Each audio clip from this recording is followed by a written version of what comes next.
গণভোটের রায়ের বিরুদ্ধে সরকারি দলের যে অবস্থান নিয়েছিল ঠিক তার প্রতিবাদ জানিয়ে 11 দলীয় যে ঐক্যজোট রয়েছে তারা এই মুহূর্তে বিক্ষোভ মিছিল করছে বাইতুল মোকাররম থেকে। বাইতুল মোকাররম মসজিদের সামনে সেখানে তারা সংক্ষিপ্ত সমাবেশ করে এবং তার পরবর্তীতে সংক্ষিপ্ত সমাবেশ শেষে তারা এই মুহূর্তে বাইতুল মোকাররম মসজিদ থেকে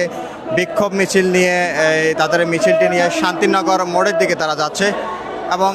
মিছিলের আগে আমরা দেখতে পেয়েছি যে গণভোটের গুরুত্ব এবং সেই ভোটের আগে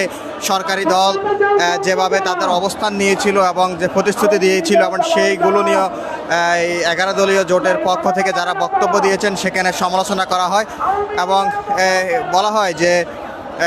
যে জনগণ যে গণভোটের যে রায় দিয়েছিল এবং ঠিক সে রায়কে প্রত্যাখ্যান করে এই সরকারি দল অবস্থান নিচ্ছে এবং তারা এই অবস্থানকে এই 11 দলীয় যে জোট রয়েছে সে জোটের পক্ষ থেকে তারা হুঁশিয়ারি করে দিয়েছে এবং বলেছে যদি সরকার তার অবস্থানে অনড় থাকে এবং তাহলে এই প্রতিবাদ সংসদ এবং রাজপথেও করা হবে এবং ঠিক প্রতিবাদ এবং বিক্ষোভ মিছিলের মাধ্যমে তারা এই গণভোটের যে রায় জনগণের যে ভোট দিয়েছিল গণভোটের পক্ষে হ্যাঁ ভোট দিয়েছিল এবং সেই দাবি তারা আদায় করে নেবে।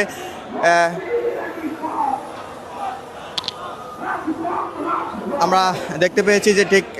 11 দলীয় জোট যে রয়েছে বিরোধী দলের নেতৃত্বে জামাত ইসলামের নেতৃত্বে এবং এই বিক্ষোভ প্রতিবাদ সমাবেশটি হয় এবং সেই প্রতিবাদ সমাবেশটি বাইতুল মোকাররম মসজিদের সামনে সেখানে অনুষ্ঠিত হয় এবং সেখান থেকে সংক্ষিপ্ত সমাবেশ শেষে তারা এই মুহূর্তে বিক্ষোভ মিছিলটি নিয়ে পল্টন মোড় এবং কাকরেল মোড় হয়ে শান্তিনগরের দিকে তারা যাচ্ছে।